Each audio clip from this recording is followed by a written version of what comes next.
Mitu's dear friend. Mitu lived in a small, vibrant house nestled on the gentle slopes of the Sunderban Hills. Her days filled with the melodies of birds and the rustling whispers of the dense forest that bordered their home. She lived with her grandparents, who had built their life on the rhythm of nature, teaching Mitu to respect every leaf, every creature, every drop of rain.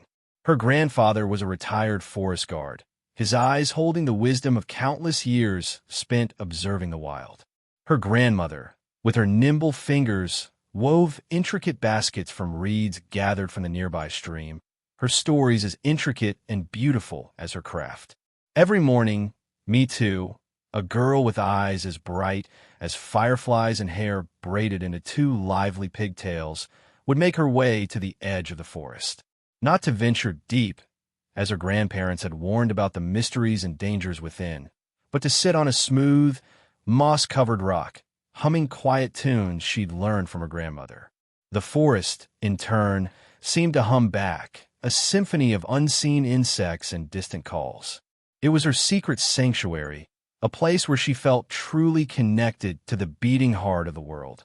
One particularly misty morning, as the sun struggled to pierce through the canopy, Mitu was singing a lullaby about a sleepy moon, when a faint rustling caught her attention. It wasn't the usual sound of squirrel or a magpie. It was softer, more hesitant. Peering through the dense ferns, her breath caught in her throat. There, huddled beneath a giant banyan tree, was a small deer fawn. It was no bigger than a large dog, its coat a delicate fawn color speckled with white spots, its legs impossibly thin. Its eyes, wide and dark, darted nervously, reflecting pure, unadulterated fear. It was alone. Mita knew immediately that something was wrong. Fawns rarely strayed from their mothers, and this one seemed disoriented and distressed. Her heart, usually so light, felt a pang of deep sympathy.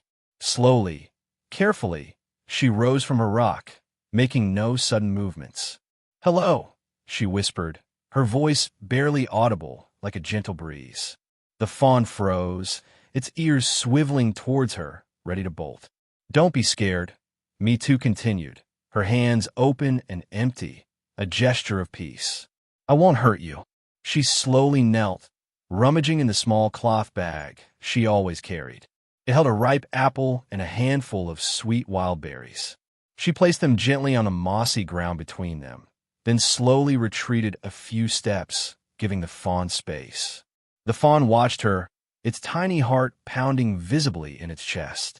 It sniffed the air, its nostrils quivering. Slowly, tentatively, it took a step towards the offerings, then another. Its tongue tentatively touched a berry, then another, and soon, with growing confidence, it devoured the small feast. As it ate, Mita noticed a small, almost imperceptible tremor in its hind leg. It was limping. "You're hurt," Mita murmured, her brow furrowed with concern. The fawn looked up, its dark eyes meeting hers, and in them, she saw not fear anymore, but a flicker of trust, a plea. From that day forward, the fawn, whom Mitu silently named Mitu, meaning sweet in her language, became her secret.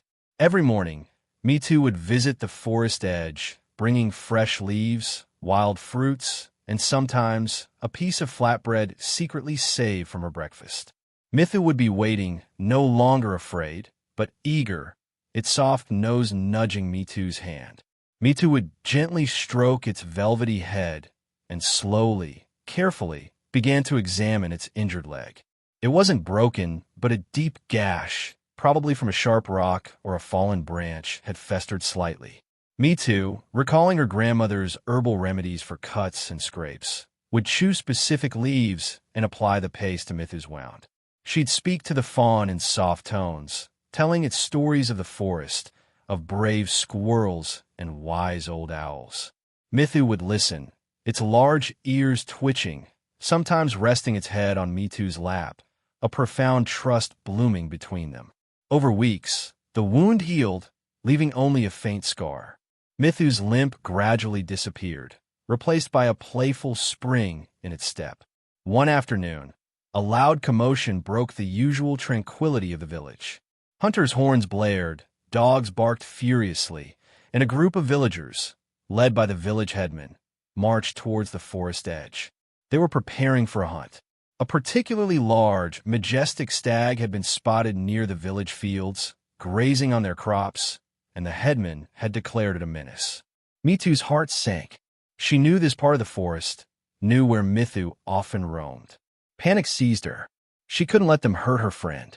Without a second thought, she slipped away from her alarmed grandparents and darted towards the forest, her small legs pumping. She found Mitu grazing peacefully near the stream, oblivious to the approaching danger. "Mitu, run!" Mitu cried, her voice choked with fear. Mitu's head shot up, its ears swiveling. It saw the fear in Mitu's eyes, the urgency in her posture. Just then, the hunters burst through the trees, their dogs barking wildly, scenting prey. The majestic stag, Mitu's father perhaps, was among them. The deer scattered in terror. Mitu, with its still healing leg, stumbled. "Stop! Don't hurt them!" Mitu screamed, placing herself directly in front of Mitu, arms outstretched, her small frame surprisingly resolute. The headman, a stern-faced man named Ragu, scoffed. "Mitu, get out of the way. These animals are destroying our livelihood." "No, they are not," Mitu cried, tears streaming down her face. "This Fawn Mitu, he was hurt, and he's my friend. They belong here just like we do. We can find other ways. Grandfather says there are ways to keep them away from the crops without hurting them." Her grandfather, who had followed her, now stepped forward, placing a hand on Mitu's shoulder. "She speaks the truth, Ragu," he said, his voice calm but firm. "My granddaughter has shown us a different path. We are guardians of this forest, not its destroyers. There are scarecrows, fences, diversion crops. Many ways we can live alongside them." The other villagers looked at each other, murmuring. The sight of Mitu, a tiny girl bravely protecting a wild animal, touched something deep within them. They had always respected Mitu's grandfather, a man who truly understood the forest. Ragu hesitated, his hunting rifle lowered slightly. He looked at Mitu's tear-streaked face, then at the innocent fawn peeking from behind her. He saw the genuine love and connection. He remembered Mitu's grandfather's words, echoing wisdom he had heard in his youth, but had forgotten in the pursuit of convenience. Perhaps you are right," Ragu finally conceded, his voice softer than Mitu had ever heard. He turned to his men. "Stand down. We will return to the village. We will discuss alternatives. No hunt today." A wave of relief washed over Mitu. The hunters, looking somewhat sheepish, began to call back their dogs, their aggressive posture softening. The forest, which had been tense with the scent of fear and conflict, slowly began to breathe again. Mitu turned and hugged Mitu tightly, burying her face in its soft fur. Mitu licked her cheek, a warm, reassuring gesture. From that day on, the relationship between the village and the forest began to change. Guided by Mitu's grandfather, and inspired by Mitu's brave act, the villagers started to implement new strategies to coexist with the wildlife.